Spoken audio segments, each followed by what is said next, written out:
Hello friends, once again welcome back to the channel. ఈరోజు మనం discuss చేయబోతున్న chapter 6th civics, chapter 3, that is what is government. So ఈ chapter చాలా easy, important and మనకి ఫ్యూచర్లో కూడా చాలా యూజ్ అవ్వబోతున్న చాప్టర్ ఇది. సో మనం వాట్ ఈస్ గవర్నమెంట్ అంటే ఏంటో మనం ఈ చాప్టర్లో బేసిక్స్ తెలుసుకుంటాం. అండ్ ఫ్రెండ్స్, ఈ చాప్టర్లో సబ్ టాపిక్స్ వచ్చేసి first one what is government, second levels of government, third laws and the government, fourth types of government, and the last one that is fifth one democratic government. Okay friends, మనం chapter ఒక first page చూస్తున్నాం. So starting ఇక్కడ మనకి కొన్ని news paper ఒక headlines కనిపిస్తున్నాయి. Like government sought to protect rights of unorganized workers, detailed plan to tackle flood zones says government fixes price of onions says no shortage in market, etc. So ఇందులోనే కాదు, మన daily లైఫ్లో కూడా చాలా సమయాల్లో గమనిస్తూ ఉంటాం అండ్ వింటూ ఉంటాం గవర్నమెంట్ అనే పదాన్ని. సో న్యూస్ పేపర్స్లో కానీ, టీవీ న్యూస్లో కానీ, స్కూల్లో కానీ, మన ఉంటున్న ఏరియాలో కానీ మెనీ టైమ్స్ మనం వింటూ ఉంటాం గవర్నమెంట్ అనే పదం. So actually what is this government, అసలు గవర్నమెంట్ అంటే ఏంటో మనం ఈ చాప్టర్లో తెలుసుకోబోతున్నాం. అసలు ఈ గవర్నమెంట్ ఒక డ్యూటీస్ ఏంటి, అసలు ఇది ఎలా ఫంక్షన్ చేస్తుంది, దీనికి హెడ్ ఎవరు, సో ఇలాంటి విషయాలన్నీ గవర్నమెంట్కి సంబంధించినవి మనం ఈ చాప్టర్లో బేసిక్స్ తెలుసుకుంటున్నాం. సో ఫస్ట్ మనం చాప్టర్ ఒక ఫస్ట్ పేజ్లో పారా స్టార్ట్ చేద్దాం. Every country needs a government to make decisions and get things done. So ప్రతి ఒక్క కంట్రీకి, ప్రతి ఒక్క దేశానికి గవర్నమెంట్ అనేది కావాలి. ఎందుకు? To make decisions and get things done. So decisions తీసుకోవడానికి, నిర్ణయాలు తీసుకోవడానికి అండ్ కంట్రీలో పనులు జరగడానికి గవర్నమెంట్ అనేది ఎవ్రీ కంట్రీకి కావాలి. This can be decisions about where to build roads and schools, or how to reduce the prices of onions when they get too expensive, or ways to increase the supply of electricity. So ఎలాంటి decisions? So roads అనేవి ఎక్కడ కట్టాలి, లేదా onions rate పెరిగినప్పుడు దాన్ని ఎలా manage చేయాలి, లేదా ఎలక్ట్రిసిటీ సప్లైని ఎలా ఇంక్రీజ్ చేయాలి. సో ఇలాంటి డెసిషన్స్ అన్నీ గవర్నమెంట్ తీసుకుంటూ ఉంటాయి ప్రతి కంట్రీలో. So the government also takes action on many social issues. For example, it has several programs to help the poor. So ఇలాంటివే కాదు, సోషల్ ఇష్యూస్ కూడా గవర్నమెంట్ టేక్ ఓవర్ చేస్తూ ఉంటుంది. లైక్ పూర్కి ఎలా హెల్ప్ చేస్తే వాళ్ళు పోవర్టీ నుంచి బయటపడతారు, అలాంటివి కూడా. Next, it does other important things such as running postal and railway services. So మనం ఎప్పుడైనా ట్రైన్ ఎక్కి ఉంటాం, సో ఆ రైల్వే సిస్టమ్ని కూడా మెయింటైన్ చేసేది అండ్ పోస్టల్ అంటే లెటర్స్ కానివ్వండి, ఇలాంటి అన్ని సిస్టమ్స్ను కూడా గవర్న్ అండ్ రూల్ చేస్తుంది గవర్నమెంట్, అండ్ దాని మీద ఫుల్గా కంట్రోల్ ఉంటుంది గవర్నమెంట్కి. ఓకే, నెక్స్ట్ పేజ్లో పారాగ్రాఫ్ మనం కంటిన్యూ చేద్దాం. The government also has the job of protecting the boundaries of the country and maintaining peaceful relations with other countries. So మన కంట్రీ యొక్క బౌండరీని మెయింటైన్ చేయడం కానివ్వండి, లేదంటే అదర్ కంట్రీస్తో మన రిలేషన్స్ పీస్ఫుల్గా మెయింటైన్ చేయనివ్వడం. సో ఇదంతా గవర్నమెంట్ ఒక job. And next, it is responsible for ensuring that all its citizens have enough to eat and have good health facilities. So ప్రతి ఒక్కరు కంట్రీలో ఉన్న ప్రతి ఒక్కరికి ఫుడ్ అందేలా, అంటే food availability and good health facilities అందించడం కూడా గవర్నమెంట్ ఒక responsibility. And next, when there are natural disasters like the tsunami or an earthquake, it is the government that mainly organises aid and assistance for the affected people. So కంట్రీలో కానివ్వండి, స్టేట్స్లో కానివ్వండి, ఎక్కడైనా natural disasters like tsunami కానివ్వండి, earthquake కానివ్వండి, ఇలాంటివి జరుగుతున్నప్పుడు government respond అవ్వడం మనం చూస్తూ ఉంటాం. అండ్ అక్కడున్న లోకల్ పీపుల్ని హెల్ప్ చేయడం, అక్కడి నుంచి వేరే ఏరియాకి తీసుకెళ్ళడం కానివ్వండి, లేదా అక్కడున్న వాళ్ళకి హెల్త్ అంటే డాక్టర్స్ని తీసుకొచ్చి అక్కడ హెల్త్ చెకప్స్ చేయడం కానీ, సో ఇలాంటివి మనం చూస్తూ ఉంటాం. అండ్ గవర్నమెంటే ఫస్ట్ రెస్పాండ్ అవ్వడం మనం చూస్తుంటాం, ఎందుకంటే ఇది గవర్నమెంట్ ఒక రెస్పాన్సిబిలిటీ కాబట్టి. And next, if there is a dispute or if someone has committed a crime, you find people in a court and courts are also part of government. So ఎప్పుడైనా ఇద్దరి మధ్య గొడవలు కానివ్వండి, లేదంటే ఎవరైనా క్రైమ్ చేస్తూ దొరికిపోతే వాళ్ళు మనం కోర్టులో చూస్తూ ఉంటాం. అండ్ ఈ కోర్ట్స్ కూడా గవర్నమెంట్ ఒక పార్ట్లోకి వస్తూ ఉంటుంది, అంటే కోర్ట్స్ కూడా గవర్నమెంట్ అండర్లో వర్క్ చేస్తూ ఉంటాయి. నెక్స్ట్ పారాగ్రాఫ్ మనం చూద్దాం. Perhaps you are wondering how government managers to do all these things and why it is necessary for them to do so. So మనకి ఆశ్చర్యంగా అనిపించవచ్చు, సో ఇన్ని పనుల్ని గవర్నమెంట్ ఎలా మేనేజ్ చేస్తుంది అండ్ వీళ్ళు ఎందుకు ఇలా చేస్తుంటారు అండ్ వీళ్ళకి అవసరం ఏంటని. నెక్స్ట్ సెంటెన్స్ మనం చూద్దాం. when human beings live and work together, there needs to be some amount of organization so that decisions can be made. So ఎప్పుడైతే ఇంతమంది మన కంట్రీలో బ్రతుకుతున్నారో, సో మనకు ఒక స్టాండర్డ్ ఆర్గనైజేషన్ అనేది కావాలి. లైక్ ఇప్పుడు మనం మన క్లాస్ రూమ్ ఒక ఎగ్జాంపుల్ తీసుకుందాం. సో క్లాస్ రూమ్లో లేదా మన స్కూల్లో చాలామంది స్టూడెంట్స్ ఉంటారు. సో ఎవరికి నచ్చినట్టు వాళ్ళైతే ఉండలేరు. సో గవర్నమెంట్ అంటే లైక్ మన ప్రిన్సిపల్, వైస్ ప్రిన్సిపల్, టీచర్స్ కానివ్వండి. సో వీళ్ళని గవర్నమెంట్ కింద ఒక్కసారి అస్యూమ్ చేసుకోండి. సో మన స్కూల్ గవర్నమెంట్ లైక్ ప్రిన్సిపల్స్ కానివ్వండి, క్లాస్ టీచర్స్ కానీ రూల్స్ అనేవి మనకు ఉంటాయి స్కూల్లో కూడా. అంటే ఎప్పుడు మనకు లంచ్ బ్రేక్ ఉంటుంది, సో ఏ టైంలో మనం ఏ సబ్జెక్ట్ చదవాలి, అండ్ క్లాస్ రూమ్లో మనం ఎలా కూర్చోవాలి, మనకు టైం టేబుల్ కానివ్వండి. సో ఎప్పుడు మనం అంటే స్కూల్ లాస్ట్ టైం ఎప్పుడు, సో ఇలాంటివన్నీ డిసిషన్స్ అనేవి మన స్కూల్ ప్రిన్సిపల్ కానివ్వండి, టీచర్స్ కానీ తీసుకుంటాం. అంటే సేమ్ ఇలానే కంట్రీలో కూడా ఎవరికి నచ్చినట్టు వాళ్ళు ఉండలేరు కాబట్టి ఒక స్టాండర్డ్ ఆర్గనైజేషన్ అనేది ఉండాలి. కాబట్టి గవర్నమెంట్ అనేది అప్పుడు మనకి స్టెప్ అప్ అవుతూ ఉంటుంది అండ్ గవర్నమెంట్ ఈ డిసిషన్స్ అనేవి తీసుకుంటూ ఉంటాయి. అండ్ నెక్స్ట్ పేర మనం చూద్దాం. Some rules have to be made that apply to every one. For example, there is a need to control resources and protect the territory of a country. So some rules అనేవి ఈ government చేస్తూ ఉంటుంది and అవి everyone must follow అవ్వాలి. So అందరూ ఈ rules అనేవి follow అవ్వాలి.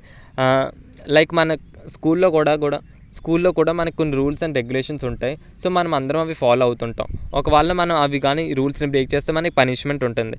సేమ్ అలానే గవర్నమెంట్లో కూడా ఎవరైనా తప్పు చేస్తే వాళ్ళకి పనిష్మెంట్ కూడా ఉంటుంది. లైక్ జైల్లో పెట్టడం కానివ్వండి, ఇలాంటివన్నీ ఉంటాయి అన్నమాట. Next, governments do this on behalf of their people by exercising leadership. So government డైరెక్ట్గా ఇవన్నీ చేయలేవు. లైక్ మన స్కూల్లో ఎగ్జాంపుల్ తీసుకున్నాం కదా. So principals and class teachers ప్రతిసారి క్లాస్కి వచ్చి ఇవన్నీ చెక్ చేసి ఎవరు తప్పు చేస్తున్నా చూడలేదు. సో వాళ్ళు ఒక లీడర్షిప్ని ఎంచుకుంటారు. సో మన క్లాస్లో కూడా లీడర్స్ అనేవాళ్ళు ఉంటారు. సో అలా అయితే వాళ్ళు క్లాస్ని మెయింటైన్ చేస్తారు. సో అందరినీ ఆర్గనైజ్డ్గా ఉంచుతారు. సో కంట్రీలో కూడా లీడర్స్ అనేవాళ్ళు ఎలెక్ట్ చేయబడతారు అనమాట. అండ్ వాళ్ళకి పవర్ అనేది ఉంటుంది. లైక్ వాళ్ళు డిసిషన్స్ తీసుకుంటారు అండ్ వాటిని ఇంప్లిమెంట్ చేయడానికి వాళ్ళకి లీడర్స్కి అనేది పవర్ ఉంటుంది. అండ్ బిహాఫ్ ఆఫ్ పీపుల్ అంటే మన ఎదుటిగా వాళ్ళు చేస్తూ ఉంటారు. And decisions and implement next చూద్దాం. Governments do this on behalf of the people by exercising leadership, taking decisions and implementing these among all the people living in their territory. Okay, ఇది మనం discuss చేసుకున్నాం. So same like మన classroom ఎలానో, మన school system ఎలానో, కంట్రీలో కూడా ఈ సిస్టమ్ ఉంటుంది. లైక్ కాకపోతే ఇక్కడ పెద్ద కంట్రీ కాబట్టి ఇది చాలా కాంప్లెక్స్గా ఉంటుంది. మన స్కూల్ అనేది కొద్దిగా తక్కువ కాంప్లెక్సిటీతో ఉంటుందన్నమాట. సో మనం ఇలా స్కూల్తో ఎగ్జాంపుల్ తీసుకొని అర్థం చేసుకోవడం వల్ల మనకి ఇంకా ఈజీగా అర్థమవుతుంది. అండ్ ఫ్రెండ్స్, ఇదే స్లైడ్లో లెఫ్ట్ సైడ్ మనం చూసుకున్నట్టయితే ఫంక్షన్స్ ఆఫ్ గవర్నమెంట్ అనే చార్ట్ కనిపిస్తుంది. ఒకసారి దాన్ని చూద్దాం.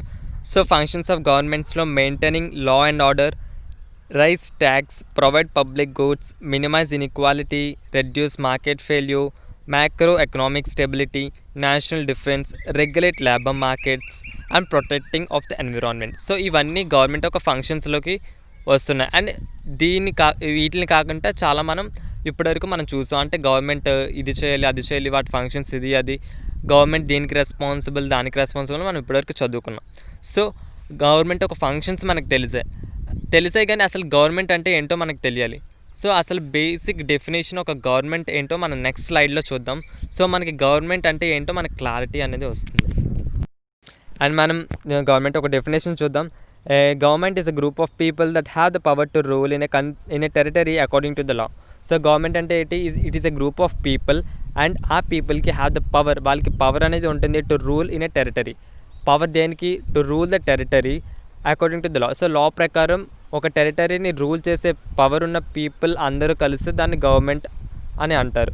This territory may be a country, a state or a province within a country or a region. So ఈ టెరిటరీ కంట్రీ అవ్వచ్చు, స్టేట్ అవ్వచ్చు, province within a country అవ్వచ్చు, లేదా ఒక రీజన్ అవ్వచ్చు.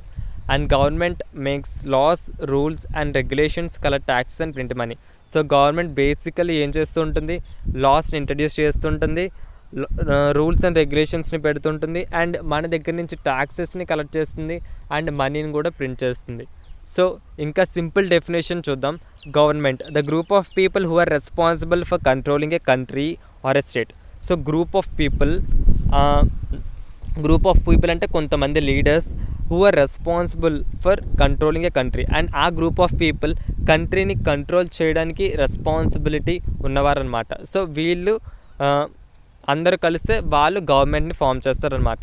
సో మనం ప్రీవియస్లీ మన స్కూల్ని ఎగ్జాంపుల్ తీసుకున్నాం. సో దాంతో దీన్ని కంపేర్ చేద్దాం. సో కంట్రీలో అలాగే స్కూల్లో కూడా మనకి ప్రిన్సిపల్, వైస్ ప్రిన్సిపల్ లేదా head masters and class teachers ఉంటారు. సో వీళ్ళందరినీ మనం గవర్నమెంట్ అని అనుకోవచ్చు ఫర్ ఎగ్జాంపుల్. అండ్ మన అందరినీ సిటిజన్స్ కింద, అంటే స్టూడెంట్స్ అందరినీ సిటిజన్స్ కింద ఒకసారి ఎస్జ్యూమ్ చేసుకోండి. అండ్ మన ప్రిన్సిపల్స్కి, వైస్ ప్రిన్సిపల్స్కి అండ్ క్లాస్ టీచర్స్కి వాళ్ళకి పవర్ అనేది ఉంటుంది to make some rules, regulations. So వాళ్ళు లైక్ ద గవర్నమెంట్ అనమాట. సో వాళ్ళు మనం లైక్ మనం చెప్పుకున్నట్టు ఎక్కడ ఏ క్లాస్లో ఎప్పుడు ఏ పీరియడ్ అవ్వాలి, అండ్ ఎప్పుడు మనకి గేమ్స్ పీరియడ్ ఉండాలి, అండ్ ఎప్పుడు స్కూల్ వదలాలి. సో ఇలాంటి రూల్స్ అండ్ రెగ్యులేషన్స్ చేస్తుంటారు. సో గవర్నమెంట్ కూడా ఇలాంటి పనులే చేస్తుంటుంది. అండ్ నెక్స్ట్ వాళ్ళు ట్యాక్సెస్ని కలెక్ట్ చేస్తుంది గవర్నమెంట్. సో స్కూల్స్లో కూడా మన దగ్గర నుంచి ఫీజెస్ అనేవి తీసుకుంటారు. సో సిమిలర్లీ మన స్కూల్ సిస్టమ్ అలాగే గవర్నమెంట్ కూడా అలాగే, కాకపోతే స్కూల్ అనేది చాలా చిన్నది, కాకపోతే మన కంట్రీలో కాబట్టి గవర్నమెంట్ ఇది చాలా కాంప్లెక్స్ అనే ప్రాసెస్ అనమాట. సో ఫ్రెండ్స్, ఇప్పటివరకు మనం functions of the government and standard definition of the government తెలుసుకున్నాం. మన నెక్స్ట్ సబ్ టాపిక్ వచ్చేసి లెవెల్స్ ఆఫ్ గవర్నమెంట్. సో కింద పారాగ్రాఫ్స్ చదువుదాం. Now that you know that the government is responsible for so many different things, can you think how it manages to do all this. So ఇప్పటివరకు మన government దీనికి చాలా థింగ్స్కి responsible అని తెలుసుకున్నాం. కానీ మనకి ఇది ఎలా మేనేజ్ చేస్తుందో తెలుసుకోవాలని ఉందా? సో ఎలా ఇది ఇన్ని వైడ్ రేంజ్ ఆఫ్ ఫంక్షన్స్ని పర్ఫామ్ చేస్తుందో తెలుసుకోవాలంటే నెక్స్ట్ సెంటెన్స్ ఒకసారి చదువుదాం. The government works at the different levels, at the local level, at the level of the state and at the national level. So like మన స్కూల్లో principal వచ్చి అన్ని క్లాసెస్లో పాఠాలు చెప్పలేరు కాబట్టి మనకి టీచర్స్ ఉంటారు, అండ్ మనకి లీడర్స్ ఉంటారు. టీచర్స్ కంట పైన మనకి హెడ్ మాస్టర్ కానివ్వండి లేదా వైస్ ప్రిన్సిపల్. సో లెవెల్స్ ప్రకారం ఉంటారు. సో సిమిలర్లీ గవర్నమెంట్లో కూడా లెవెల్స్ ప్రకారం అనేది ఈ గవర్నమెంట్ వర్క్ చేస్తూ ఉంటుంది. ఫస్ట్ వన్ ఏంటి? సెల్ఫ్ అంటే local government, second one state government, third one central government అంటే నేషనల్ లెవెల్లో నేషనల్ గవర్నమెంట్. అంటే 3 లెవెల్స్లో ఈ గవర్నమెంట్ అనేది పనిచేస్తూ ఉంటుంది అనమాట. The local level means in your village, town or locality. So local level అంటే మన విలేజ్ లేదా మన ఉన్న టౌన్ లేదా మనం ఉన్న సిటీలో కానీ ఉన్న government. And next the state level would mean that which covers an entire state like Haryana or Assam. So state level అంటే మనం ఉండే స్టేట్ అనమాట. లైక్ ఆంధ్రప్రదేశ్ కానివ్వండి, కేరళ, తమిళనాడు, ఉత్తరప్రదేశ్, బీహార్, బెంగాల్. సో ఈ స్టేట్ వైజ్గా పనిచేసేది state government. And next and at the national level relates to the entire country. So national level అంటే మన ఎంటైర్ ఇండియా అనమాట. సో కింద మనకి మ్యాప్ కనిపిస్తుంది. సో ఇదంతా మన కంట్రీ. సో ఇది ఈ నేషనల్ లెవెల్లో పనిచేసేది ద నేషనల్ గవర్నమెంట్ లేదా దీన్ని సెంట్రల్ గవర్నమెంట్ అని కూడా అంటారు. Later in these books, you read about how local government functions, and when you go in next few classes, you will learn of how governments function at the and central levels. So local level and central level లో ఎలా పనిచేస్తుందో ఈ government మనం ఇంకా ఈ text బుక్లో ముందు మనం తెలుసుకోబోతున్నాం అనమాట. అండ్ రైట్ సైడ్ మనకు ఒక ట్రయాంగులర్ చార్ట్ కనిపిస్తుంది. సో ఈ చార్ట్ ఏంటంటే మనకి 3 లెవెల్స్ అని, కానీ 3 టైర్స్ ఆఫ్ గవర్నమెంట్ అని కూడా మనం అనొచ్చు, చూడొచ్చు. పైన ఉన్నది సెంట్రల్ గవర్నమెంట్, ఇది అన్నిటికంటే main and head of nations. So ఇది నేషనల్ అంటే మన మొత్తం ఇండియాని కంట్రోల్ చేస్తుంటుంది. Second one state government, like మన ఆంధ్రప్రదేశ్లో స్టేట్ గవర్నమెంట్ అనమాట. సో ఇది స్టేట్ని కంట్రోల్ చేస్తుంది. And third one local self government, like ఇది మనం ఉన్న విలేజ్ కానివ్వండి, లేదా మీరు టౌన్లో ఉంటే టౌన్ కానివ్వండి, లేదంటే సిటీ కానివ్వండి. సో దాన్ని కంట్రోల్ చేసేది లోకల్ గవర్నమెంట్ అనమాట. సో మనకి ఎన్ని లెవెల్స్ ఆఫ్ గవర్నమెంట్ ఉన్నాయి? 3 levels of government. So next మనం అడ్మినిస్ట్రేటివ్ డివిజన్స్ ఇన్ ఇండియా ఒక మ్యాప్ చూస్తున్నాం. ఈ మ్యాప్ ఏంటంటే లైక్ మన కంట్రీ ఎంటైర్ కంట్రీని స్మాల్ డివిజన్స్ కింద డివైడ్ చేయడం జరిగింది. సో ఫర్ ఈజీ కంట్రోలింగ్ అనమాట. లైక్ మన స్కూల్లో లైక్ మనకు 10th క్లాస్ కానివ్వండి, 6th కానివ్వండి, 7th కానివ్వండి, 8th కానివ్వండి, ఏదైనా క్లాస్ సెక్షన్స్ అనేవి మనకు ఉంటాయి. లైక్ అందరూ ఒకే రూమ్లో ఉంటే టీచర్స్కి కష్టంగా అవుతుంది కదా కంట్రోల్ చేయడానికి. సో ఆ ఇబ్బంది లేకుండా మనకి సెక్షన్స్ అనేవి ఉంటాయి. లైక్ 3 to 4 to 5 to అలా సెక్షన్స్ అనేవి మనకి డివైడ్ చేస్తూ ఉంటారు. సో వాళ్ళకి ఈజీగా పాఠాలు చెప్పవచ్చు అండ్ కంట్రోల్ చేయొచ్చు అండ్ చాలా థింగ్స్కి హెల్ప్ అవుతుంటాయి. సిమిలర్లీ మన కంట్రీ కూడా ఒక డివిజన్స్ కింద డివైడ్ చేస్తుంటారు అనమాట. సో గవర్నమెంట్ అనేది ఈజీగా పరిపాలించడానికి. సో మన నెక్స్ట్ సబ్ టాపిక్ వచ్చేసి laws and the government. So laws and the government అనే సబ్ టాపిక్ పేజ్ నెంబర్ 31లో మనం కింద పారాగ్రాఫ్ చదువుతాం. The government makes laws and everyone who lives in the country has to follow this. So government అనేది laws చేస్తుందని మనం ప్రీవియస్గా కూడా చదివాం, అదే ఇక్కడ కూడా చెప్తున్నారు. And everyone who lives in the country, so ఆ కంట్రీలో ఉన్న ప్రతి ఒక్కరు కూడా గవర్నమెంట్ చేసిన లాస్ని ఫాలో, మస్ట్ అండ్ షుడ్గా ఫాలో అవ్వాలి. Next, this is the only way government can function. So ఇలా అయితేనే గవర్నమెంట్ ప్రాపర్గా ఫంక్షన్ అవ్వగలదు. Just like the government has the power to make decisions, similarly it has the power to enforce it decisions. So గవర్నమెంట్కి laws చేసే decisions చేసే power ఎలా ఉంటుందో, ఈ లాస్ అండ్ డిసిషన్స్ తీసుకునే పవర్ ఎలా ఉంటుందో వాటిని ఎన్ఫోర్స్ చేసే పవర్ కూడా ఉంటుంది. అంటే వాటిని ఇంప్లిమెంట్ అంటే అందుబాటులోకి తీసుకొచ్చే పవర్ కూడా వాటికి గవర్నమెంట్కి ఉంటుంది. For example, there is a law that says that all people driving a motor vehicle must have a license. Any person caught driving a license without a license can either be jailed or fined at large sum of money. So for example మనకు ఒక లా అనేది ఉంది, like licence ఉన్నవారు అంటే అడల్ట్సే మనకి motor vehicle అనేది drive చేయాలని ఒక లా అనేది ఉంది. సో ఎవరైతే ఈ లాని బ్రేక్ చేస్తారో అంటే ఫాలో చేయరో వాళ్ళకి ఫైన్ లేదా జైల్లో పెట్టే లా కూడా మనకి గవర్నమెంట్లో ఉందన్నమాట. అంటే వాటికి ఆ పవర్ కూడా ఉంది. Next, without these laws the governments power to make decisions is not of much use. So ఇలాంటి పవర్ అంటే ఇలాంటి డిసిషన్స్ తీసుకునే పవర్ కానీ గవర్నమెంట్కి లేకపోతే లాస్ ఉన్నా సరే వేస్ట్ అని దీని అర్థం. అంటే లైక్ ఇప్పుడు everyone should have licence for driving motor vehicle. అంటే ఇప్పుడు మోటార్ వెహికల్ నడపడానికి లైసెన్స్ ఉండాలని ఒక లా పెట్టింది. అండ్ ఒకళ్ళు పాటించకపోతే దీని మీద యాక్షన్ తీసుకునే పవర్ కానీ గవర్నమెంట్కి లేకపోతే అండ్ ఈ లా తీసుకుని కూడా వేస్ట్ అని దీని అర్థం అనమాట. నెక్స్ట్ పేరు మనం చూద్దాం. In addition to any actions that government can take, there are also steps that people can take if they feel that a particular law is not being followed. So గవర్నమెంట్కి అనేది loss చేసే and decisions తీసుకునే power ఉంటుందని మనకు తెలిసింది. ఒకవేళ దాన్ని government కానీ మిస్యూజ్ చేసినట్టయితే, లైక్ వాళ్ళకి ఇష్టం వచ్చినట్టు వాళ్ళకి సొంతంగా లాభపడినట్టు ఏవైనా లాస్ తీసుకొస్తే అప్పుడు మనకి కూడా పవర్ అనేది ఉంటుంది టు అపోజ్ అనమాట. సో లైక్ క్లాస్ రూమ్ ఒక ఎగ్జాంపుల్ తీసుకోవచ్చు. సో మన క్లాస్ లీడర్కి అనేది సమ్ పవర్స్ అనేవి ఉంటాయి. సో అప్పుడప్పుడు ఒకవేళ ఆ లీడర్ కానివ్వండి ఎవరైనా కానివ్వండి, ఒకవేళ వాడి సొంత యూజ్కి లేదా తన సొంత యూజ్కి ఏమైనా కొన్ని లాస్ని ఇంప్లిమెంట్ చేసి అండ్ క్లాస్ టీచర్ దగ్గర వేరేలా చెప్పి అండ్ మీ దగ్గర వేరేలా ఉండి ఇష్టం వచ్చిన రూల్స్ అండ్ రెగ్యులేషన్స్ చేసుకున్నట్టయితే అప్పుడు as a class room student కింద మీకు కూడా కొన్ని రైట్స్ ఉంటాయన్నమాట. సో మీరు వెళ్ళి క్లాస్ టీచర్కి కానివ్వండి లేదా ప్రిన్సిపల్కి లేదా ఎవరికైనా కంప్లైంట్ చేయొచ్చు అబౌట్ దట్ లీడర్ అనమాట. సో సిమిలర్గా మన గవర్నమెంట్ ఏదైనా లాని కానీ డిసిషన్స్ కానీ రాంగ్ వేలో తీసుకెళ్తుందని మనకి అనిపించినా కూడా మనం దాన్ని అపోజ్ చేయొచ్చు, దాన్ని స్టాప్ చేయొచ్చు. That they were not hired for a job because of the religion or the caste, he or she may approach the court and claim that the law is not being followed. The court can then give the orders about what should be done. So ఎవరైనా జాబ్కి వెళ్ళినప్పుడు వాళ్ళ religion basis మీద వాళ్ళని like select చేయకపోవడం కానివ్వండి లేదా ఏదైనా ఇలాంటి డిస్క్రిమినేషన్ కానివ్వండి, లాని కానీ పాటించకపోతే గవర్నమెంట్ కానివ్వండి లేకపోతే ఎక్కడైనా కానివ్వండి, సో అప్పుడు మనకి హయ్యర్ అథారిటీస్ మన కోర్టుకి వెళ్ళి అక్కడ కంప్లైంట్ చేసినట్టయితే అక్కడ మనకి జస్టిస్ జరిగే అవకాశం అయితే ఉంది. లైక్ మనకి ఇప్పుడు మన క్లాస్ రూమ్లో ఎలా చెప్పుకున్నాం, ఒకవేళ లీడర్ కానీ మనకి ఇలా రాంగ్గా బిహేవ్ చేసినట్టు అనిపిస్తే మన క్లాస్ టీచర్స్కి లేదా ప్రిన్సిపల్కి ఎలా కంప్లైంట్ చేస్తామో అలా మన కోర్టులో మనం కంప్లైంట్ అనేది ఇవ్వచ్చు అనమాట. So this is the laws and the government. So laws and government ఒక రిలేషన్ అయితే మనం ఇందులో బేసిక్స్ మనం తెలుసుకున్నాం. అండ్ ఏం తెలుసుకున్నాం, గవర్నమెంట్కి లాస్ చేసే అథారిటీ అంటే పవర్ అనేది ఉంటుంది అండ్ వాటిని ఇంప్లిమెంట్ చేసే పవర్ కూడా ఉంటుంది. సో ఒకవేళ గవర్నమెంట్ చేసే లాస్ రాంగ్ అయితే మనకి as a common person citizen కింద మనకు కూడా రైట్ టు అపోజ్ అనేది కూడా మనకు ఉంటుందని మనం ఈ సబ్ టాపిక్లో తెలుసుకున్నాం. సో ఫ్రెండ్స్, మన నెక్స్ట్ సబ్ టాపిక్ వచ్చి టైప్స్ ఆఫ్ గవర్నమెంట్. సో ఈ సబ్ టాపిక్ కిందన ఫస్ట్ క్వశ్చన్తో స్టార్ట్ చేద్దాం. Who gives the government this power to make decisions and enforce laws? So previously మనం ఏం తెలుసుకున్నాం, గవర్నమెంట్ దగ్గర power to make laws and take decisions అంటే లాస్ చేసే పవర్ అండ్ డిసిషన్స్ తీసుకునే పవర్ అనేది గవర్నమెంట్కి ఉంటుందని తెలుసుకున్నాం. కానీ గవర్నమెంట్కి ఈ పవర్ ఎక్కడి నుంచి వచ్చిందో మనం ఈ సబ్ టాపిక్లో తెలుసుకోబోతున్నాం. సో కింద మనం పారా చదువుదాం.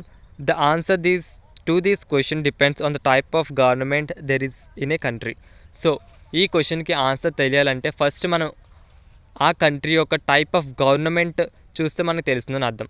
సో లైక్ గవర్నమెంట్కి పవర్ ఎవరిస్తారో తెలుసుకోవాలంటే ఫస్ట్ మనం ఆ కంట్రీలో ఉన్న టైప్ ఆఫ్ గవర్నమెంట్ని తెలుసుకోవాలన్నమాట.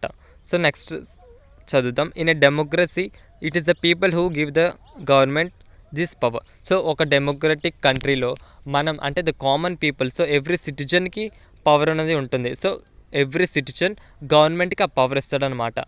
సో ఓకే, సో మన కంట్రీలో కూడా ప్రతి ఒక్కరు సిటిజన్స్ గవర్నమెంట్కి ఈ పవర్ ఇస్తాం మనం. నెక్స్ట్ సెంటెన్స్ మనం చూద్దాం. They do this through elections in which they vote for a particular persons and elect them. So ఎలా ఇస్తాం మనం పవర్స్? మనం ఎప్పుడు పర్సనల్గా కలవలేదా గవర్నమెంట్ అని అనుకోకండి. సో ఇది ఎలా అంటే ఎలక్షన్స్ అయితే ఎలక్షన్స్ మనం వినే ఉంటాం. 5 yearsకి ఎలక్షన్స్ అనేవి అవుతుంటాయి. సో త్రూ ఎలక్షన్స్ అనమాట మన లీడర్స్ని ఎన్నుకుంటూ ఉంటాం. అంటే సమ్ లీడర్స్ని మనం వేరే పార్టీ నుంచి మనం ఎలెక్ట్ చేస్తూ ఉంటాం. సో ఈ విధంగా త్రూ ఎలక్షన్స్ మనం మన పవర్ని లీడర్స్కి ఇస్తాం. అండ్ ఈ లీడర్స్ అనే వాళ్ళు గవర్నమెంట్ని ఫామ్ చేస్తూ ఉంటారు. అండ్ ఈ గవర్నమెంట్కి లాస్ అండ్ డిసిషన్స్ తీసుకునే పవర్ అనేది ఉంటుంది. అంటే ఇండైరెక్ట్గా మనం గవర్నమెంట్కి పవర్ అనేది ఇస్తున్నాం అన్నమాట. నెక్స్ట్ సెంటెన్స్ మనం చూద్దాం. They do this through elections in which they vote for a particular person and elect them. Okay. Once elected, these persons from the government, these persons form the government. So, ఈ మనం elect చేసే persons అనేవారు government form చేస్తున్నారు. And in a democracy the government has to explain it's actions and defend it's decisions to the people. So ఈ democracy గవర్నమెంట్లో ఏంటి, మనం elect చేసే లీడర్స్ అనేవారు మనకి రెస్పాన్సిబుల్గా ఉండాలి. అండ్ వాళ్ళ యాక్షన్స్ని ఎక్స్ప్లెయిన్ చేయాలి. అండ్ వాళ్ళు తీసుకున్న డిసిషన్స్ని వాళ్ళు కరెక్ట్గా కాదో మనకి అంటే ప్రూవ్ చేయాలన్నమాట. అంటే వాళ్ళకి ఇష్టం వచ్చినట్టు వాళ్ళు కొత్త లాస్ని, రూల్స్ అండ్ రెగ్యులేషన్స్ తీసుకువచ్చే పరిస్థితి లేదు. అండ్ మనకు తగ్గనట్టు వాళ్ళు బిహేవ్ చేయాలి. అండ్ వాళ్ళ యాక్షన్స్ని మనకి ఎక్స్ప్లెయిన్ చేయాలి. నెక్స్ట్ పారాగ్రాఫ్ మనం చూద్దాం. Another form of government is monarchy. The monarch, king or queen has the power to make decisions and run the government. So మన కంట్రీలో అయితే డెమోక్రటిక్ గవర్నమెంట్ నడుస్తుంది.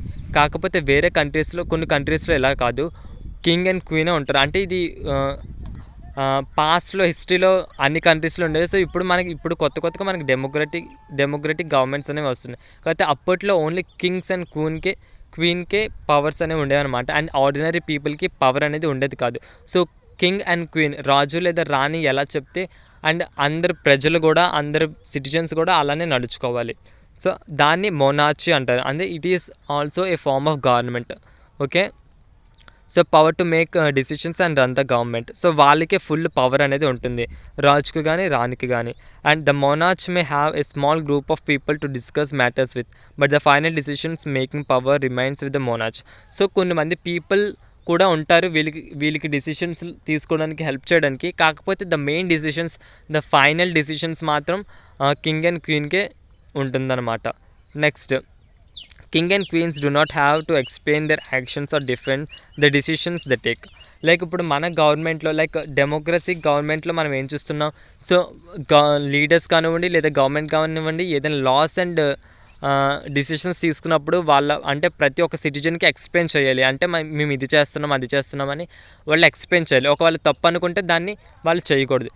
కాకపోతే ఈ మొనార్చీ గవర్నమెంట్లో ద కింగ్ అండ్ క్వీన్కి ఎక్స్ప్లెయిన్ చేయవలసిన పనే లేదు. వాళ్ళకి ఇష్టం వచ్చింది రూల్స్ అండ్ రెగ్యులేషన్స్ పెట్టుకోవచ్చు. అండ్ వాళ్ళకి ఇష్టం లేనిది తీసేయచ్చు అనమాట. అంటే ఫుల్ కింగ్ అండ్ క్వీన్కి పవర్స్ అనేవి ఉంటాయి. అండ్ ఆర్డినరీ పీపుల్కి అసలు పవర్స్ అనేవి ఉండవు. సో అక్కడ చాలా ఇన్ఈక్వాలిటీస్ అనేవి కూడా ఫేస్ చేస్తూ ఉంటారు. సో ఫ్రెండ్స్, మనం ఈ సబ్ టాపిక్లో 2 types ఆఫ్ గవర్నమెంట్స్ గురించి తెలుసుకున్నాం. First one is democratic government and second one monarchy government అనమాట. సో ఫస్ట్ డెమోక్రటిక్ గవర్నమెంట్లో ఎవ్రీ సిటిజన్స్కి ఈక్వల్ రైట్స్ ఉంటాయి. అండ్ సిటిజన్స్కి తగ్గనట్టు గవర్నమెంట్ అనేది బిహేవ్ చేయాలి, యాక్షన్స్ తీసుకోవాలి. కాకపోతే మోనార్చీ గవర్నమెంట్స్లో దీనికి అంతా ఆపోజిట్గా ఉంటుంది. అక్కడ ఓన్లీ కింగ్ అండ్ క్వీన్కి ఆల్ పవర్స్ అనేవి ఉంటాయి. అండ్ ఆర్డినరీ పర్సన్స్కి ఎటువంటి డిసిషన్స్ తీసుకునే లైక్ వాళ్ళకి రైట్స్ అనేవి ఉండవు. అండ్ కింగ్ అండ్ క్వీన్ ఎలా చెప్తే వాళ్ళు అలానే వాళ్ళు పాటించాలి అన్నమాట. So it is the difference. So మనకి డిఫరెన్స్ అనేది తెలుస్తుంది the democratic government and monarchy government. And ఈ రెండింటిలో కంపేర్ చేసుకున్నట్టయితే democratic government is the best government. And మన కంట్రీలో ఉన్నది కూడా డెమోక్రటిక్ గవర్నమెంట్. ఓకే, మనం ఇప్పుడు టైప్స్ ఆఫ్ గవర్నమెంట్ ఏంటో క్లారిటీగా తెలుసుకున్నాం. అండ్ నెక్స్ట్ ఫ్రెండ్స్, మనకి టెక్స్ట్ బుక్లో వర్డ్స్ ఫర్ ఉమెన్ అని చిన్న బ్లూ బాక్స్లో స్టోరీ అయితే ఉంది. సో ఆ స్టోరీ ఏంటో చూద్దాం. సో ఈ స్టోరీ ఏంటంటే లైక్ ఇప్పుడు మన ఎలక్షన్స్ అప్పుడు చూడొచ్చు, బోత్ మెన్ అండ్ ఉమెన్ అంటే మగవాళ్ళు ఆడవాళ్ళు 18 దాటిన వాళ్ళు ప్రతి ఒక్కరికి రైట్ టు ఓట్ అనేది ఉంటుంది. అంటే లీడర్స్ని ఎలెక్ట్ చేసే పవర్ అనేది ఉంటుంది. కాకపోతే కొన్ని ఇయర్స్ బ్యాక్ అంటే అప్పట్లో హిస్టరీలో ఇంత రైట్ అండ్ ఫ్రీడమ్ అనేది ఉమెన్కి పూర్ పీపుల్కి ఉండేది కాదు. ఎస్, అప్పట్లో ఉమెన్ అండ్ పూర్ పీపుల్కి ఓటు వేసే హక్కు అనేది ఉండేది కాదు. Only the rich people and men have the right to vote అనమాట. సో ఇంత డిస్క్రిమినేషన్ జరుగుతున్నప్పుడు so women and poor people right to vote కోసం ఎలా అయితే స్ట్రగుల్ అయ్యారో, సో వాళ్ళకి కూడా రైట్ టు ఓట్ హక్కు కావాలని వాళ్ళు ఎలాగా స్ట్రగుల్ అయ్యారో ఈ స్టోరీ మనకు చెప్తుంది. సో లైక్ చదువుదాం.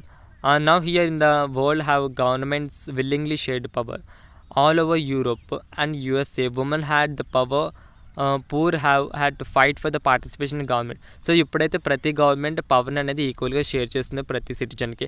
కాకపోతే ఇదంతా అప్పట్లో యూరోప్ అండ్ USAలో ఉమెన్ అండ్ పూర్ వాళ్ళ రైట్స్ కోసం పోరాడారు. సో అప్పుడు ఈక్వాలిటీ అంటే అప్పుడు వీళ్ళు కూడా ఈక్వల్ రైట్స్ కావాలని నినాదం అనేది మొదలైందనమాట. So women struggle to vote got strengthen during the first world war. So ఈ మూమెంట్ అనేది ఫస్ట్ వరల్డ్ వార్ అంటే మొదటి ప్రపంచ యుద్ధం అయినప్పుడు ఈ మూమెంట్ అనేది స్టార్ట్ అయ్యింది అండ్ స్ట్రెంథెన్ అయ్యింది. This movement is called the women suffrage movement as the term suffrage usually means right to votes. So ఈ మూమెంట్ని ఉమెన్ సఫ్రేజ్ మూమెంట్ అని పిలిచేవారు. అండ్ ద వర్డ్ సఫ్రేజ్ అంటే రైట్ టు ఓట్ అనమాట. అంటే మాకు కూడా రైట్ టు ఓట్ కావాలని ఉమెన్ అండ్ పూర్ పీపుల్ ఒక మూమెంట్ని స్టార్ట్ చేశారు. Next, during the war many men were away fighting and because of this women are called upon to do work that was earlier considered men's work. So ఎప్పుడైతే ఈ war అయినప్పుడు men's అందరూ war పని మీద బయటికి వెళ్ళారో అప్పుడు మెన్స్ చేసే పనులని ఉమెన్ చేయవలసి వచ్చింది. So and work that was earlier consider men's work అంటే ఎర్లియర్ అంటే ముందుగా ఇది మెన్స్ వర్క్ కానీ ఇప్పుడు ఉమెన్ చేయడం మొదలుపెట్టారు. Many women begin organising and managing different kinds of work. So women అనేవారు మెన్స్ చేసే వర్క్ని డిఫరెంట్ వర్క్స్ని మేనేజ్ అండ్ ఆర్గనైజ్ చేయడం మొదలుపెట్టారు అనమాట. And when people saw this they began to wonder why they had created so many unfair stereotypes about women and what they were capable of doing. So ఇదంతా చూసినప్పుడు so అందరూ ఏం realise అయ్యారంటే so women కూడా ఎలక్షన్స్లో బాగా perform చేయొచ్చు. So వీళ్ళు చేసే పనుల్లో మనకు కనిపిస్తుందండి. అంటే ఇప్పటి వరకు ఉమెన్కి ఎందుకు ఛాన్స్ రాలేదు, ఇంత డిస్క్రిమినేషన్ ఎందుకు చేస్తున్నారు, సో ఉమెన్ కూడా నీట్గా మేనేజ్ అండ్ ఆర్గనైజ్ చేస్తున్నారు కదా. సో వీళ్ళకి కూడా రైట్ టు ఓట్ అనేది ఉండాలని అప్పుడు వీళ్ళకి ఆలోచన వచ్చిందనమాట. So women began to seen as being equally capable of making decisions. So అప్పుడు అందరూ ఏం రియలైజ్ అయ్యారు, సో ఉమెన్కి కూడా డిసిషన్స్ తీసుకునే పవర్ అనేది ఉంది అని అప్పుడు అందరూ రియలైజ్ అయ్యారు. The suffragettes demanded that the right to vote for all women and get the demands heard they chain themselves to railing in public places. So అప్పుడు వీళ్ళు అంటే ద ప్రొటెస్టర్స్ అందరూ కూడా మాకు కూడా రైట్ టు ఓట్ అనేది కావాలని డిమాండ్ చేయడం మొదలుపెట్టారు అనమాట ఎక్కడ పబ్లిక్ ప్లేసెస్లో. And then many suffragettes were impressions and went on hunger strikes and they had to be fed by force. So ఇలా వీళ్ళు ధర్నాలు చేయడం వల్ల చాలామందిని అరెస్ట్ చేయడం అండ్ కొంతమంది ధర్నాలకి దిగారు. లైక్ ఫుడ్ తినేవారు కాదు, అంటే అన్నం తినేవారు కాదు. సో వీళ్ళందరినీ ఫోర్స్ఫుల్గా అన్నం తినిపించవలసి వచ్చేదన్నమాట. Next, American women got the right to vote in 1920. So ఇంత పోరాటం జరిగాక 1920 అంటే 1920లో అమెరికాలో ఉన్న ఉమెన్ అండ్ పూర్ పీపుల్కి రైట్ టు ఓట్ అనేది వచ్చింది. Next, and in the UK got the vote on the same terms as men some years later in 1928. So UK అంటే యునైటెడ్ కింగ్డమ్లో 1928లో ఉమెన్కి రైట్ టు ఓట్ అనేది వచ్చింది. ఓకే, అంటే ఇంత పోరాటం జరిగాక సో అందరూ రియలైజ్ అయ్యింది ఏంటంటే సో మెన్కి ఎంత పవర్ ఆఫ్ డిసిషన్స్ ఉందో ఉమెన్కి కూడా అంతే పవర్ ఉండాలి అని చెప్పేసి రైట్ టు ఓట్ అనేది వచ్చింది. కాకపోతే ఇప్పుడు మాత్రం ఎక్కడ ఈ డిస్క్రిమినేషన్ లేదు, ప్రతి ఒక్కరికి రైట్ టు ఓట్ అనేది ఉంది. అండ్ ఫ్రెండ్స్, ఈ చాప్టర్లో లాస్ట్ సబ్ టాపిక్ వచ్చి డెమోక్రటిక్ గవర్నమెంట్. సో ఎర్లియర్ మనం ఏం నేర్చుకున్నామంటే types of government, 2 types of government ఉంటాయని. One is democratic and another monarch government అని. సో మన ఇండియా డెమోక్రటిక్ గవర్నమెంట్లోకి వస్తుంది కాబట్టి మనం డెమోక్రటిక్ గవర్నమెంట్ గురించి ఇంకొద్దిగా తెలుసుకోబోతున్నాం ఈ సబ్ టాపిక్లో. సో కింద పారాగ్రాఫ్ చదువుదాం. India is a democracy. This achievement is the result of a long and eventful struggle of the Indian people. So India is a democratic country అని మనకు తెలుసు. అండ్ ఇదంతా ఎలా సాధ్యమైందంటే ఇండియన్ పీపుల్ ఒక స్ట్రగుల్ వల్ల మనకి డెమోక్రటిక్ గవర్నమెంట్ రావడం జరిగింది. There are other places in the world where people have also struggle to have democracies. So మనమే కాదు, ప్రపంచంలో వేరే కంట్రీస్లో కూడా డెమోక్రటిక్ గవర్నమెంట్ గురించి పీపుల్ అందరూ పోరాడడం జరిగింది. And you now know that the main future of a democracy is that people have the power to elect the leaders. So democratic government లో ద మెయిన్ ఫ్యూచర్ ఏంటి, అక్కడ మన అందరికీ కూడా రైట్ టు ఓట్, అంటే మనం లీడర్స్ని ఎలక్ట్ చేసే right అనేది మనకు ఉంటుంది. లైక్ ఇప్పుడు మనం మోనార్చీ గవర్నమెంట్ చూసినట్టయితే అక్కడ మనకి రైట్ టు ఓట్ అనేది ఉండదు. అక్కడ ఓన్లీ కింగ్ అండ్ క్వీన్ మాత్రమే పరిపాలిస్తారు, అక్కడ ఎలక్షన్స్ అనేవి జరగవు. కానీ ఇక్కడ డెమోక్రసీలో మాత్రం మనకి ఇష్టం వచ్చిన లీడర్ని మనం ఎలక్ట్ చేయొచ్చు, అండ్ అది మెయిన్ ఫ్యూచర్ కింద కన్సిడర్ చేస్తారు. Next, so in a sense of democracy is ruled by the people. The basic idea is that people rule themselves by participating in the making of these rules. So దీని basic idea ఏంటంటే మనం ప్రతి ఒక్కరం గవర్నమెంట్లో participate చేయలేం కాబట్టి ఇండైరెక్ట్గా elections ద్వారా మనం పార్టిసిపేట్ చేస్తాం బై ఎలక్టింగ్ ద లీడర్స్ అనమాట. సో ఎవ్రీ వన్ పార్టిసిపేట్ చేయలేం కాబట్టి మన అందరం కలిపి ఫ్యూ లీడర్స్ని ఎలక్ట్ చేస్తాం, అండ్ వాళ్ళు కంట్రీని కంట్రోల్ చేస్తారు అన్నమాట. సో నెక్స్ట్ ప్యారాకి వద్దాం. Democratic governments in our times are usually referred to as representative democracy. So ఇలాంటి డెమోక్రసీని రిప్రజెంటేటివ్ డెమోక్రసీ అంటారు. అంటే మన బదులు వేరే వాళ్ళని రిప్రజెంట్ చేయిస్తున్నాం కాబట్టి, అంటే మన అందరం పార్టిసిపేట్ చేయట్లేదు ఇక్కడ. అండ్ మన వంతు అంటే మనందరి వంతు ఒక లీడర్ వెళ్ళి అక్కడ రిప్రజెంట్ చేస్తున్నాడు కాబట్టి గవర్నమెంట్ దీన్ని రిప్రజెంటేటివ్ గవర్నమెంట్ అని కూడా అంటారు. In representative democracies people do not participate directly but instead choose the representatives through an election process. So ఇక్కడ రిప్రజెంటేటివ్ డెమోక్రసీస్లో మనందరం డైరెక్ట్గా పార్టిసిపేట్ చేయము గవర్నమెంట్లో, instead we choose the representatives through elections. So elections అనే ప్రాసెస్ ద్వారా మనం లీడర్స్ని చూస్ చేసుకొని అండ్ మనం ఇండైరెక్ట్గా ఈ డెమోక్రటిక్ గవర్నమెంట్లో ఇన్వాల్వ్ అవుతాం అన్నమాట. Next, these representatives meet and make decisions for the entire populations. So ఈ రిప్రజెంటేటివ్స్ మనం ఎవరినైతే ఎలక్ట్ చేసామో ఎలక్షన్స్లో ఆ రిప్రజెంటేటివ్స్ అందరూ లీడర్స్ అందరూ కలిపి మన కంట్రీ గురించి డిసిషన్స్ అనేవి తీసుకుంటారనమాట. These days a government cannot call itself democratic unless it allows what is known as universal adult franchise. So next మనకి యూనివర్సల్ అడల్ట్ ఫ్రాన్సిస్ అనే ఒక కొత్త పదాలు కనిపిస్తున్నాయి. ఇదేంటంటే అన్లెస్ అంటే ఎప్పటి వరకు కంట్రీలో ప్రతి ఒక్కరికి అంటే 18+ ఉన్న ప్రతి ఒక్కరికి రైట్ టు ఓట్ అనేది ఉండదో దాన్నే యూనివర్సల్ అడల్ట్ ఫ్రాన్సిస్ అంటారు. సో అప్పటి వరకు ఆ కంట్రీని డెమోక్రటిక్ అని మనం పిలవలేనమాట. అంటే ఈజీగా చెప్పాలంటే మన ఇండియాలో 18+ ఉన్న ప్రతి ఒక్కరికి ఓటు హక్కు ఉంది కాబట్టి మన ఇండియాని డెమోక్రటిక్ గవర్నమెంట్ అంటారనమాట. Next, this means that all the adults in the country are allowed to vote. So universal adult franchise అంటే ఏమీ లేదు, అడల్ట్స్ అందరికీ కూడా రైట్ టు ఓట్ అనేది ఉంటే దాన్ని యూనివర్సల్ అడల్ట్ ఫ్రాన్సిస్ అంటారు. అండ్ నెక్స్ట్ పారా చూద్దాం. But it was not always like this. Can you believe that there was a time when governments did not allow women and the poor to participate in elections. So ఇప్పుడైతే ప్రతి అడల్ట్ని allow చేస్తున్నారు election ప్రాసెస్లో. But అంటే దీన్ని మనం universal adult franchise అంటాం. But అప్పట్లో పాస్ట్లో ఈ యూనివర్సల్ అడల్ట్ ఫ్రాన్సిస్ అనేది ఉండేది కాదు. అంటే అక్కడ ఓన్లీ మనం ప్రీవియస్లీ ఒక స్టోరీలో డిస్కస్ చేసినట్టు only the rich and the మెన్కే, ఓన్లీ అబ్బాయిలకి అండ్ రిచ్గా ఉన్న వాళ్ళకి ఈ రైట్ టు ఓట్ అనేది ఉండేది. కానీ ఇప్పటికీ ప్రతి అడల్ట్కి 18+ అడల్ట్కి ఈ రైట్ టు ఓట్ అనేది ఉంది. దీన్నే మనం యూనివర్సల్ అడల్ట్ ఫ్రాన్సిస్ అంటాం.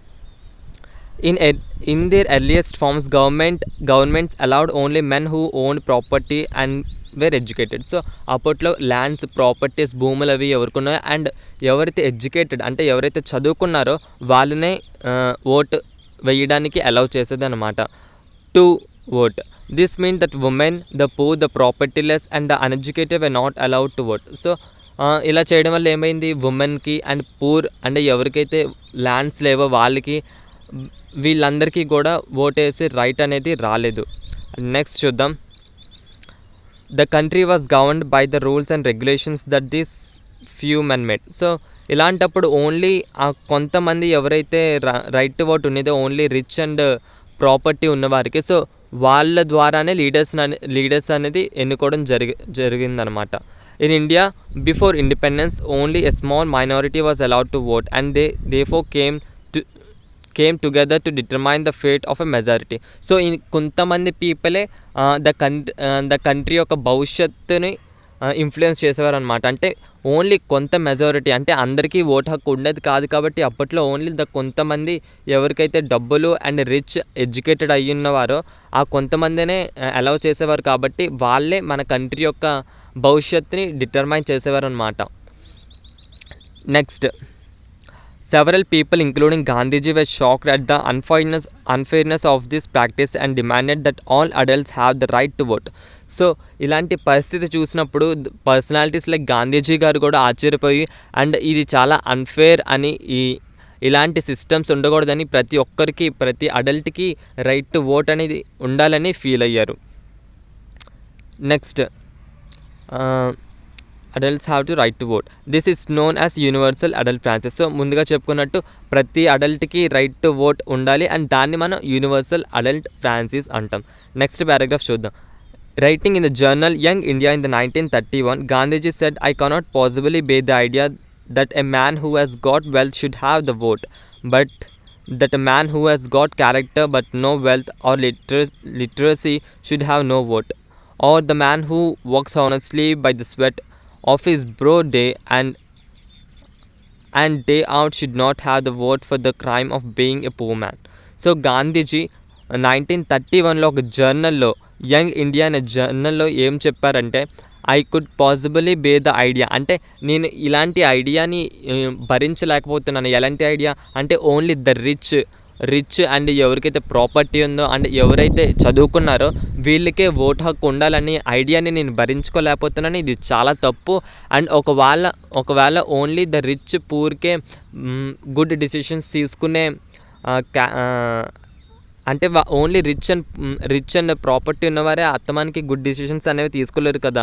అంటే పూర్ అండ్ నార్మల్ పీపుల్ ఎవరికైతే ప్రాపర్టీ లేదో అండ్ ఎవరైతే చదువుకోలేదో వాళ్ళకి కూడా గుడ్ క్యారెక్టర్ ఉంటే వాళ్ళకి కూడా ఓట్ వేసే పవర్ ఉండాలని చెప్పి గాంధీజీ అన్నారనమాట ఇన్ హిస్ జర్నల్.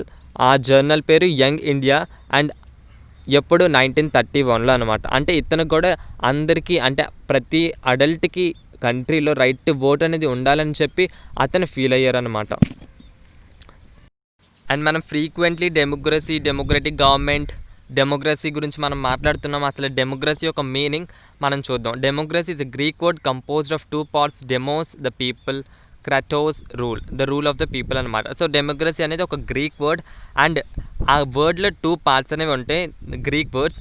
ఒకటి డెమోస్ అంటే ద పీపుల్ అంటే జనాలు, అండ్ క్రాటోస్ అంటే రూల్ అంటే పరిపాలన, అంటే ద రూల్ ఆఫ్ పీపుల్. అంటే డెమోక్రసీ అంటే ద ప్రజల యొక్క పరిపాలన అనమాట. అంటే people, the rule of people అని సింపుల్గా దీని అర్థం. ఓకే, సో డెమోక్రసీ అనే word meaning the rule of people. So మనం ఒకసారి ఈ చాప్టర్లో ఏం నేర్చుకుని రివర్స్ చేసుకుంటే, first one what is government. So government అంటే ఏంటో ద బేసిక్ డెఫినేషన్ అయితే తెలుసుకున్నాం. Second one levels of government. So గవర్నమెంట్స్లో ఎన్ని లెవెల్స్ ఉంటాయి, 3 levels ఉంటాయని తెలుసుకున్నాం. One is national level, second one is state level, third one is local level అని నేర్చుకున్నాం. అండ్ థర్డ్ వన్ లాస్కి గవర్నమెంట్కి relation, that is laws and the government అనే సబ్ టాపిక్లో తెలుసుకున్నాం. Fourth one types of government. So గవర్నమెంట్స్లో ఎన్ని types ఉంటాయని తెలుసుకున్నాం. ఫస్ట్ వన్ డెమోక్రటిక్ గవర్నమెంట్ అని, సెకండ్ వన్ మొనార్చీ గవర్నమెంట్ అని తెలుసుకున్నాం.